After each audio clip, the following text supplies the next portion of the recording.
Good morning student. Engineering academy के online portal पर आप लोगों का स्वागत है। मैं आर के रमन इलेक्ट्रिकल डिपार्टमेंट से। देखिए बच्चों, बेसिक इलेक्ट्रिकल इंजीनियरिंग के अगर हम लोग इम्पोर्टेंस की बात करें तो ऑलरेडी यूपीपीसीएल के एग्ज़ाम में भी आप देख चुके हो कितना इम्पोर्टेंट सब्जेक्ट है। और मैंने अपने हर एक वीडियो में ये कहा है कि यदि बेसिक इलेक्ट्रिकल से कोई पेपर बना तो पूरा पेपर बेसिक इलेक्ट्रिकल इंजीनियरिंग से बनता चला जाएगा। ऑलरेडी मैंने 30-32 वीडियोस बेसिक इलेक्ट्रिकल के कुछ अलग अलग टॉपिक पर दिया है,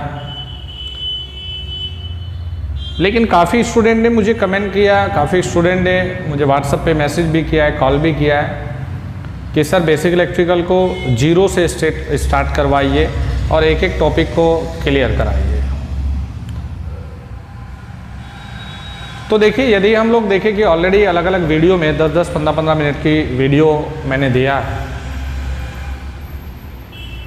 तो वहाँ पर मैंने काफ़ी कुछ चीज़ें बेटा कवर करने की कोशिश किया है। लेकिन बच्चों को जो चीज़ चाहिए कि एक एक चीज़ जीरो से स्टार्ट करके एक एक चीज़ को बस क्लियर पढ़ें, बच्चे को ऐसा फील आए कि जैसे वो मेरे साथ में क्लास में जुड़ा हुआ है। तो यही चीज़ को ध्यान में रखते हुए बेसिक इलेक्ट्रिकल इंजीनियरिंग को मैं स्टार्ट कर रहा हूँ। और आज ये मान के चलिए कि बेसिक इलेक्ट्रिकल इंजीनियरिंग में बेटा मैं आप लोगों के लिए जीरो लेवल से स्टार्ट करने जा रहा हूँ। ऑलरेडी सिलेबस एनालिसिस की अगर हम लोग बेसिक इलेक्ट्रिकल इंजीनियरिंग की बात करें तो सिलेबस में बेसिक्स ऑफ इलेक्ट्रिसिटी यानी कि इलेक्ट्रिसिटी के बारे में कुछ बेसिक चीज़ें, DC circuit analysis, DC network theorem, साथ के साथ में नेटवर्क थ्योरम हम लोग एसी में भी देखेंगे, लेकिन एसी में देखेंगे हम लोग फंडामेंटल ऑफ एसी के बाद में।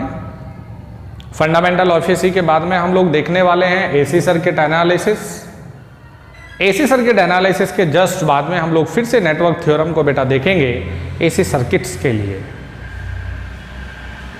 अलग अलग से नेटवर्क थ्योरम एसी सर्किट में कैसे अप्लाई होता है, कैसे हम लोग कैलकुलेट करेंगे। 3 फेज नेटवर्क, बच्चों का फीडबैक मुझे मिला है कि यूपीपीसीएल में वॉटमीटर से बहुत चीज़ें पूछी गई है, 2 वॉटमीटर मेथड से बहुत सवाल आए। तो 3 फेज सिस्टम हम लोगों को पढ़ना है, इलेक्ट्रोस्टैटिक देखना है, मैग्नेटिज्म हम लोगों को देखना है, साथ के साथ में कुछ एक्स्ट्रा कंटेंट ट्रांजिएंट के बारे में हम लोगों को पढ़ना है, लाप्लास ट्रांसफॉर्म हम लोगों को सीखना है, 2 पोर्ट नेटवर्क हम लोगों को करना है। देखिए स्टूडेंट, ऑलरेडी इलेक्ट्रिकल मशीन का एक एक चीज को कराना मैंने शुरू किया है, और वहाँ पर इलेक्ट्रिकल मशीन में भी मैं एक एक लेक्चर को जोड़ते हुए चल रहा हूँ कि कोई भी चीज़ें, अगर मैं सिंगल फेज ट्रांसफार्मर की बात करूँ तो एक भी चीज़ यहाँ पर मैंने स्किप नहीं की, एक एक चीज़ आप लोगों को करवाई। लेकिन थोड़ा सा पेशेंस रखना होगा और चीज़ों को देखना होगा। सिर्फ वहाँ तक अपने आप को सीमित ना रखें कि आपने एक मूवी की तरह अपना देखा, छोड़ो। तो यदि आप उस वे में बेटा पढ़ाई करने वाले हैं तो आपको कोई फ़ायदा नहीं होगा। कसम खा लीजिए कि यार पढ़ना है तो फिर ढंग से पढ़ें। नोटबुक को लेकर बैठिए, एक एक पॉइंट को लिखिए, नोट्स बनाइए, मेंटेन करिए नोट्स को, तब जाके बेनिफिट होगा आप लोगों को। और देखिए YouTube पर इलेक्ट्रिकल की बहुत सारी वीडियोस आपको मिल जाएंगी, ऐसा नहीं कि मेरी अकेले की वीडियोस है। लेकिन बेटा एक एक चीज को कोई ना कोई किसी सब्जेक्ट को छोड़ के चल रहा है, या फिर कुछ गिने चुने टॉपिक को लिया, डिस्कस किया और छोड़ दिया। एग्जाम को पकड़ के तैयारी किया हम लोगों ने यूपीपीसीएल को, और एक एक चीज को जोड़ते हुए हम लोग तैयारी अब कर ही रहे हैं। बीच बीच में कुछ सेशन हमारे मोटिवेशनल सेशन, साथ के साथ में बीच में जब कोई एग्जाम आएगा तो इसको मैं रोकूंगा नहीं, पैरेलल में बेटा हम लोग तैयारी करते रहेंगे, 1-2 वीडियोस लेकर ऑब्जेक्टिव पॉइंट ऑफ व्यू से भी। तो यहाँ इस सेशन में या मेरे पूरे वीडियोस में यूट्यूब पर मैंने हमेशा प्रयास किया है क्वालिटी एजुकेशन को लेकर, कि क्वालिटी एजुकेशन बच्चों तक कैसे डिलीवर्ड हो। और इंजीनियरिंग एकेडमी देहरादून का मोटो यही है, क्वालिटी की एजुकेशन। कहाँ से नया पेपर बन सकता है, कहाँ से नया सवाल आ सकता है, किस तरह का पेपर का पैटर्न है, इसको अकॉर्डिंग हम लोग चलें। और सबसे ज़्यादा अगर आपको लग रहा है कि जेईई बहुत जल्दी बनना है, तो सबसे ज़्यादा पीछे जाएं बेसिक इलेक्ट्रिकल इंजीनियरिंग के। आपको वो एक एक टॉपिक को बेटा आप लोगों को पढ़ना है, बहुत अच्छे से पढ़ना है। तो बेसिक इलेक्ट्रिकल इंजीनियरिंग की अगर बेटा हम लोग बात करें, तो बेसिक इलेक्ट्रिकल इंजीनियरिंग आपको रटने से नहीं आएगा, आपको समझना पड़ेगा। न्यूमेरिकल बहुत सिंपल आएगा, लेकिन आपको उसके लिए फॉर्मूला या कॉन्सेप्ट का आइडिया होना चाहिए। तो अगले 20 से 25 लेक्चर में, क्योंकि लेक्चर का टाइमिंग भी मैंने बढ़ा दिया है, तो 20 से 25 लेक्चर के अंदर हम सिर्फ बेसिक इलेक्ट्रिकल को फोकस करेंगे। और आप लोगों से मेरा ये रिक्वेस्ट है कि बीच बीच में बच्चे भी, अगर मैं बेसिक इलेक्ट्रिकल के पीछे हूँ, तो बच्चे भी ये कोशिश ना करें कि सर पावर इलेक्ट्रॉनिक्स बता दीजिए या बेसिक इलेक्ट्रॉनिक्स बता दीजिए। तो ये मेरा रिक्वेस्ट है आप लोगों से, पहले आप लोग बेटा बेसिक इलेक्ट्रिकल को बहुत अच्छे से 100% कंप्लीट कर लीजिए। मैं एक एक चीज करवाऊंगा आप लोगों को, एसएससी के एग्जाम से पहले आप लोगों को सब चीजें करवाऊंगा। और यूट्यूब पर ना तो भैया अपने को सब्सक्राइब से मतलब है, ना अपने को व्यू से मतलब है। आज तक मैंने आप लोगों को कहा भी नहीं होगा कि वीडियो को लाइक करो, सब्सक्राइब करो। यार I don't care about this ना। मुझे सिर्फ मतलब है कि मेरी पढ़ाई हुई चीज़ें मेरे बच्चों को समझ आई है या नहीं आई है, बस उस चीज़ से मतलब है। जो एजुकेशन या जो चीज़ें, जो कंटेंट मैंने डिलीवर्ड किया, क्या मेरे बच्चे के दिमाग में वो गया है, बस वो इम्पॉर्टेंट है। कि मेरे लिए इम्पॉर्टेंट ये नहीं है कि आप लोग क्या कर रहे हैं, मेरे लिए इम्पॉर्टेंट है कि कितना एफिशिएंटली आप वीडियो को देख रहे हैं। आप देखते रहे, 4 वीडियो देखा आपने, कुछ कंटेंट लिखा नहीं है, कोई फ़ायदा नहीं है, तो ऐसे व्यूअर्स का कोई फ़ायदा नहीं होगा। प्रॉपर नोट्स लेके बैठे, कसम खा लीजिए, अपने आप को ये मान के चलिए जब भी मेरा लेक्चर देखें कि हम लोग कोचिंग इंस्टीट्यूट में बैठे हुए हैं, रमन सर सामने, सिंसियरली बैठ जाइए, फ़ायदा आप लोगों को डेफिनेटली होगा। और मेरे लिए हर एक व्यूअर्स इंपॉर्टेंट है, जो अपने आप को डेडिकेशन के साथ में तैयारी में जो लगा हुआ, मेरे लिए हर एक वो बच्चा इंपॉर्टेंट है। तो देखिए बेसिक इलेक्ट्रिकल पर अगर बेटा हम लोग देखें, तो बेसिक इलेक्ट्रिकल को पढ़ना कैसे है। जितनी कंटेंट भी मैं ले रहा हूँ बेसिक इलेक्ट्रिकल का, बेटा उतने कंटेंट को बहुत अच्छे वे में आप लोग को पढ़ना है, बहुत अच्छे वे में उतने ही कंटेंट को आपको बार बार देखना है, ऑब्जेक्टिव करना है। तो चलिए बेसिक इलेक्ट्रिकल में हम लोग आज स्टार्ट करते हैं। आज का चैप्टर रखते हैं basics of electricity. Basics of electricity, देखिए बच्चों, बेसिक्स ऑफ इलेक्ट्रिसिटी ये कोई पर्टिकुलरली किताबों में चैप्टर नहीं है। यहाँ पर हम लोग हर एक बेसिक चीज़ों को, हर एक बेसिक टर्म्स को समझने की कोशिश करेंगे जो हमारे इलेक्ट्रिकल इंजीनियरिंग में यूज होता है। तो सबसे पहले हम लोग देखते हैं कि बेसिक्स ऑफ इलेक्ट्रिसिटी में हम बेटा शुरुआत करते हैं कि किसी भी एटम में, देखिए यहाँ बेसिक्स ऑफ इलेक्ट्रिसिटी में हम लोग चल रहे हैं करंट से आगे। करंट से पहले का जिक्र हम चार्ज वगैरह के बारे में बेटा जिक्र करेंगे, इलेक्ट्रोस्टैटिक। तो देखिए किसी भी एटम में यदि हम लोग देखें, तो किसी भी एटम में न्यूक्लियस रहता है और न्यूक्लियस में प्रोटॉन और न्यूट्रॉन एग्जिस्ट करते हैं।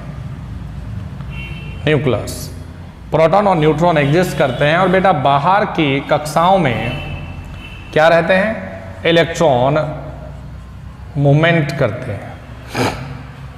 तो आज हम लोग देख रहे हैं कि किसी भी एटम में कि यहाँ पर क्या है, न्यूक्लियस में प्रोटॉन है, न्यूट्रॉन और बाहर की कक्षा में इलेक्ट्रॉन घूम रहा है।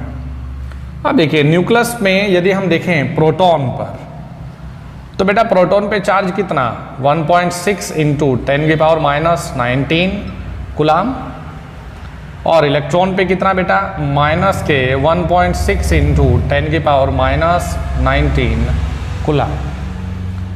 अगर बेटा हम द्रव्यमान की बात करें या मास की बात करें, तो मास कितना है प्रोटॉन का, 1.67 इंटू 10⁻⁻27 किलोग्राम, और बेटा इलेक्ट्रॉन का कितना है, 9.11 इंटू 10⁻⁻31 किलोग्राम।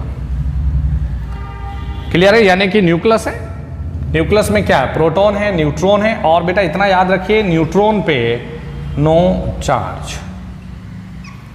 प्रोटॉन पे क्या है? पॉजिटिव। इलेक्ट्रॉन पे क्या है बेटा? निगेटिव। तो बहुत बेसिक से स्टार्ट किया मैंने। यदि हम इलेक्ट्रॉन के द्रव्यमान, यहाँ इलेक्ट्रॉन के द्रव्यमान और प्रोटॉन के द्रव्यमान में हम रिलेशन देखें तो इलेक्ट्रॉन का द्रव्यमान बराबर प्रोटॉन का द्रव्यमान अपॉन में होता है 1840। ये बहुत इंपॉर्टेंट रिलेशन बन जाता है बेसिक इलेक्ट्रिकल में। तो बहुत ही सिंपल से बेसिक से मैंने स्टार्ट किया है और धीरे धीरे करके अपने लेवल को हम लोग बढ़ाते चले जाएंगे। अब देखिए, तो यहाँ से आगे बेटा हम लोग चार्ज पर चलते हैं कि भैया ये चार्ज होता क्या है। डिनोट करते हैं हम लोग Q से और यूनिट रखते हैं बेटा यहाँ पर क्या? कूलम। यूनिट क्या है? कूलम। तो देखिए चार्ज को समझने की कोशिश करते हैं। एक्सप्लेन करिए चार्ज को बिना किसी इलेक्ट्रॉन के, बिना किसी प्रोटॉन के आप एक्सप्लेन करिए चार्ज को कि एक्सप्लेन कैसे करने वाले हैं चार्ज को। देखिए चार्ज होता क्या है, जरा ध्यान से सुनिएगा। यह एक, हिंदी वाले लोग भी ध्यान से सुनो, मेरा हिंदी भी बहुत अच्छा है। यह एक ऐसा अदृश्य मैकेनिज्म है या ऐसा एक अदृश्य फिनोमिना जिसके कारण प्रत्येक वस्तु आकर्षण और प्रतिकर्षण बल का अनुभव करता हो।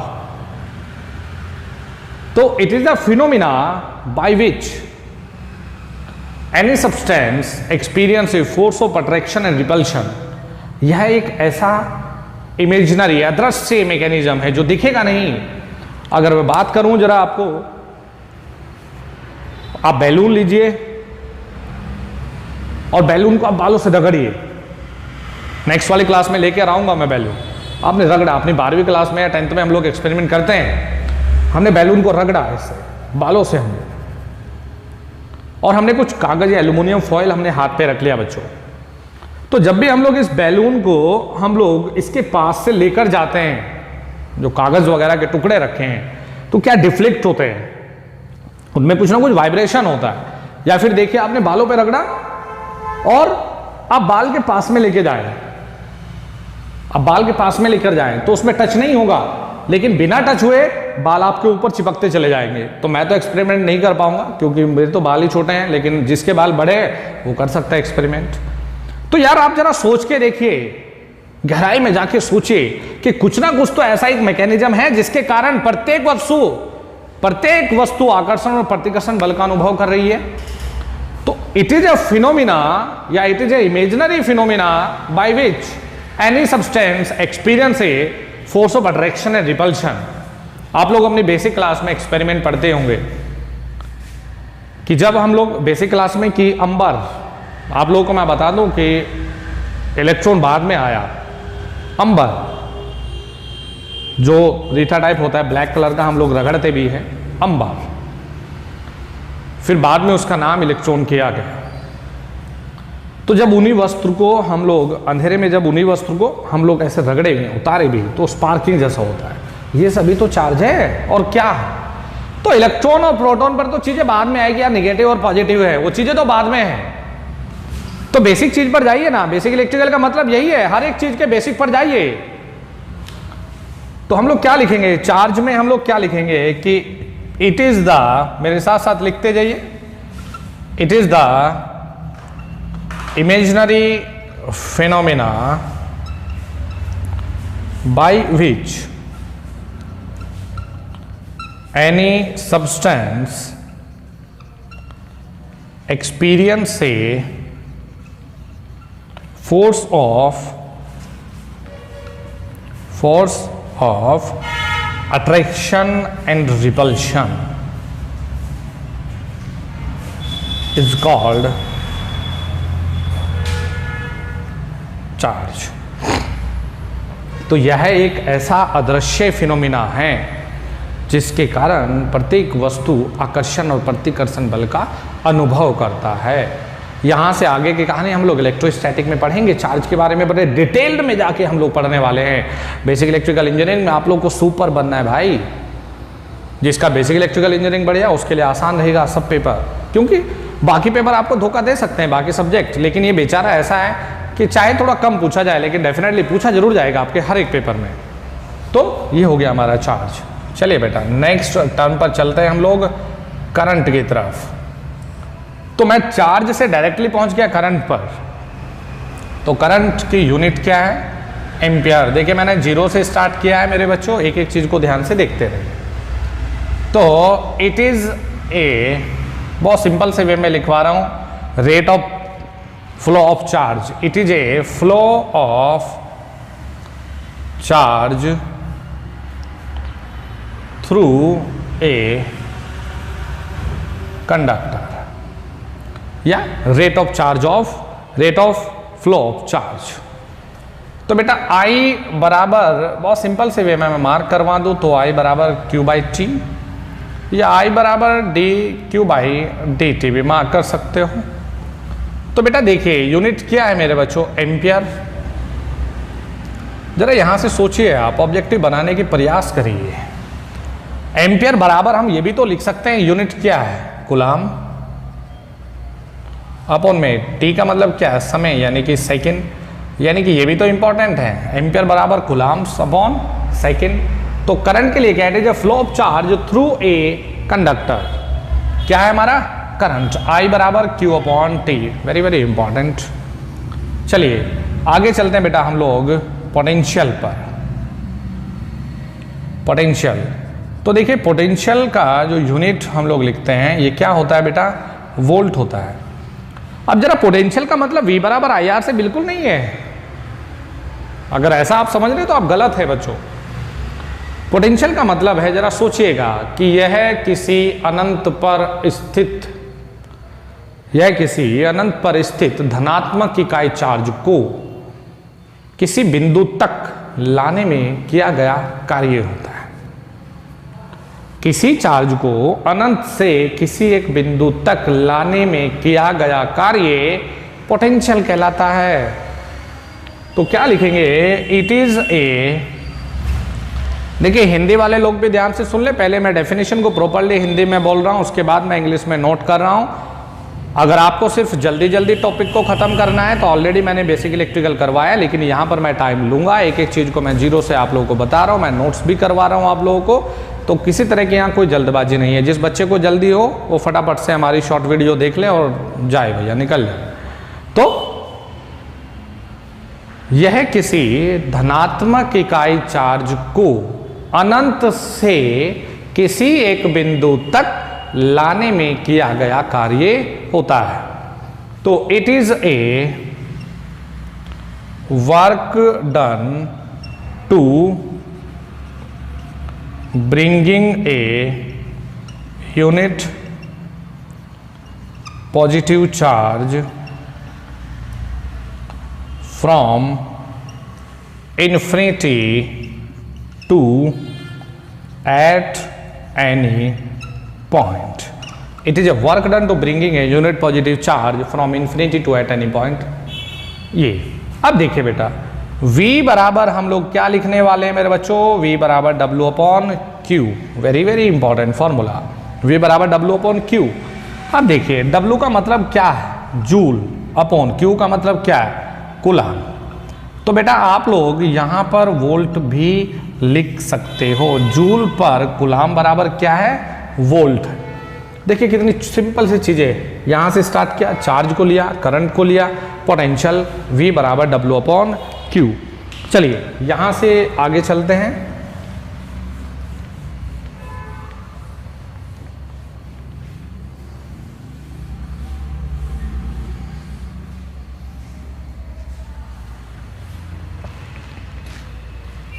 चलिए तो यहां से आगे बढ़ते हैं। अब देखिए बेटा नेक्स्ट पॉइंट पर चलते हैं, वोल्टेज ड्रॉप पर। वोल्टेज ड्रॉप, इसकी यूनिट भी क्या है? वोल्ट। एक एक चीज को बस समझिएगा ध्यान से।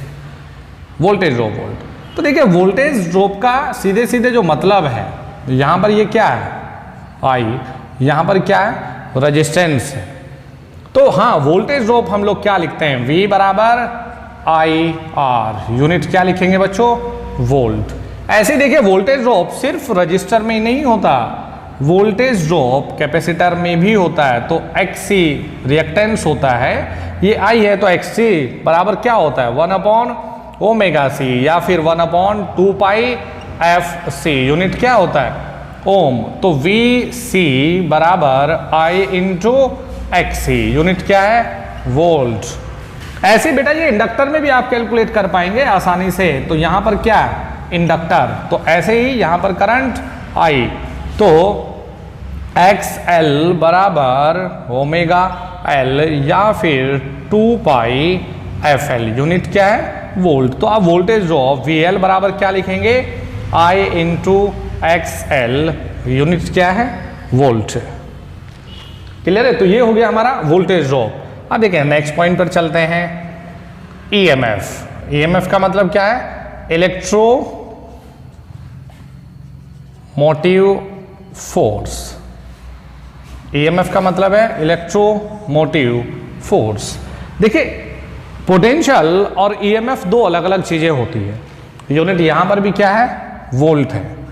देखिए पोटेंशियल बेटा किसी भी चार्ज को अनंत से किसी बिंदु तक लाने में किया गया कार्य है। ईएमएफ क्या है? ईएमएफ किसी चार्ज को एक जगह से दूसरी जगह भेजने में दी गई ऊर्जा है। तो हम लोग क्या लिखेंगे?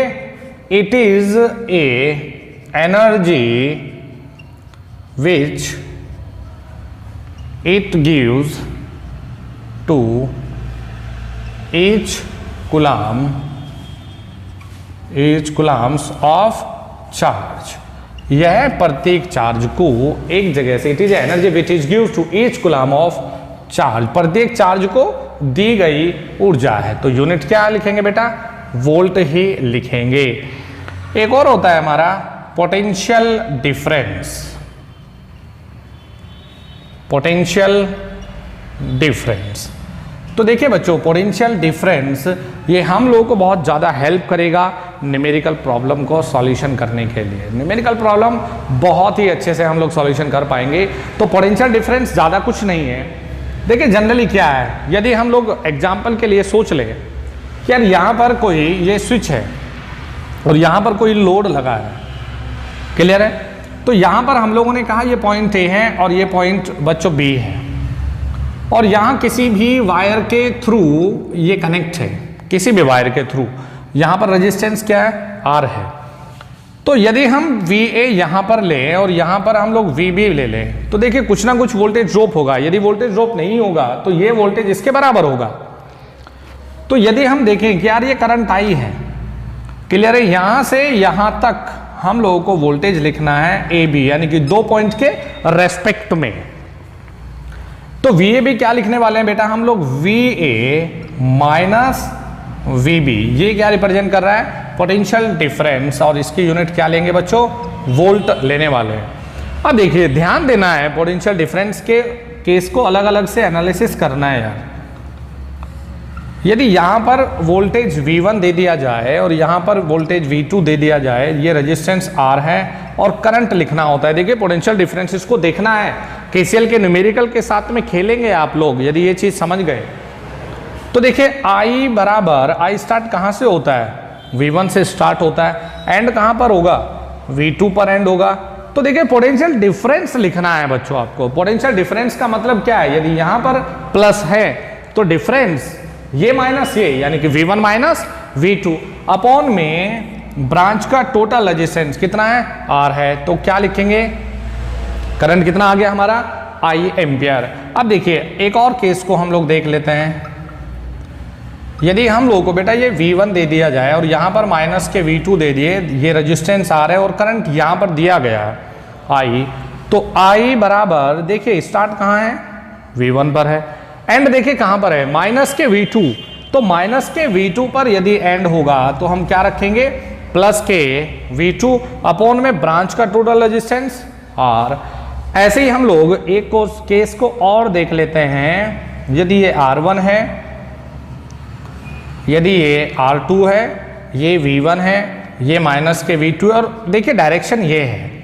तो आपको दिमाग में रखना है कि I बराबर बेटा क्या लिखेंगे? कहां से स्टार्ट होता है? कहां से स्टार्ट हो रहा है? तो आप कहेंगे माइनस के V2 से स्टार्ट होता है। इसके बाद में देखिए कहां पर खत्म है, कहां तक आया है?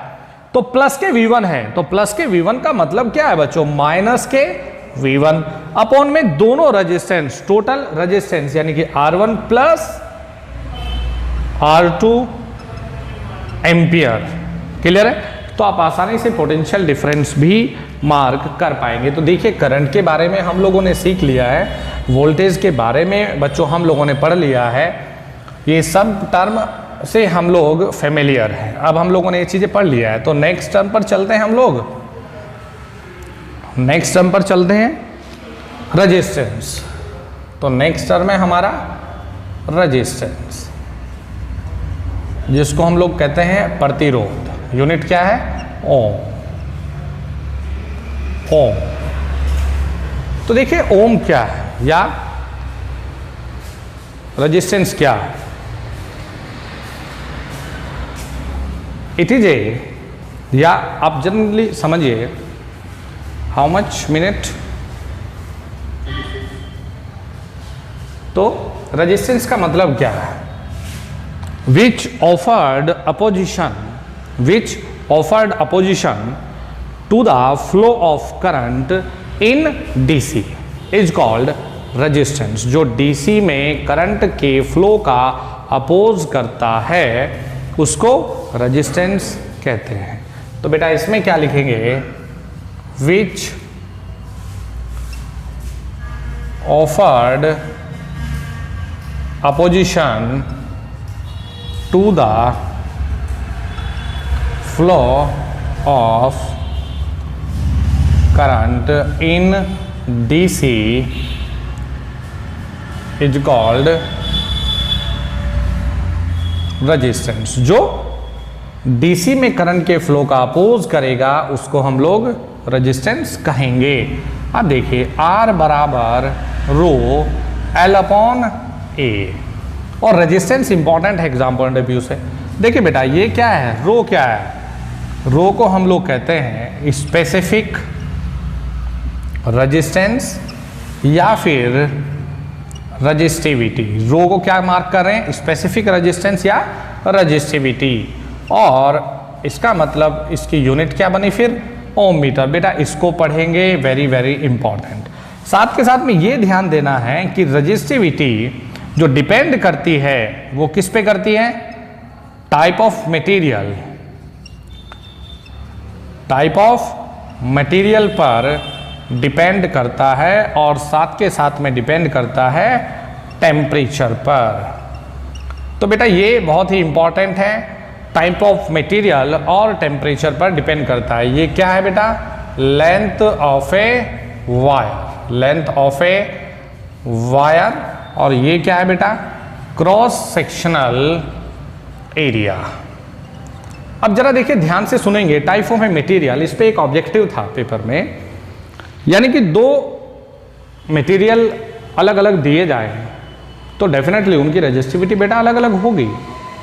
यदि दो कंडक्टर सेम मटेरियल के दे दिए जाएं तो चाहे वो 1 किलोमीटर लंबा है, पतला है, मोटा है, 2000 किलोमीटर लंबा है, उसकी रेजिस्टिविटी का रेशियो 1:1 ही होगा। क्योंकि रेजिस्टिविटी का मतलब समझिए, रेजिस्टिविटी का मटेरियल है, it is ability of a material, किसी भी मटेरियल की वो एबिलिटी जिसके कारण ये करंट के फ्लो का अपोज करता हो। तो रेजिस्टिविटी किसी भी मटेरियल की वो एबिलिटी जिसके कारण ये करंट के फ्लो का अपोज करता हो, तो ये क्या कहलाता है? रेजिस्टिविटी। तो वो दिमाग में रखना है, ये कोई लंबाई या क्रॉस सेक्शनल एरिया पे डिपेंड करने वाला नहीं है।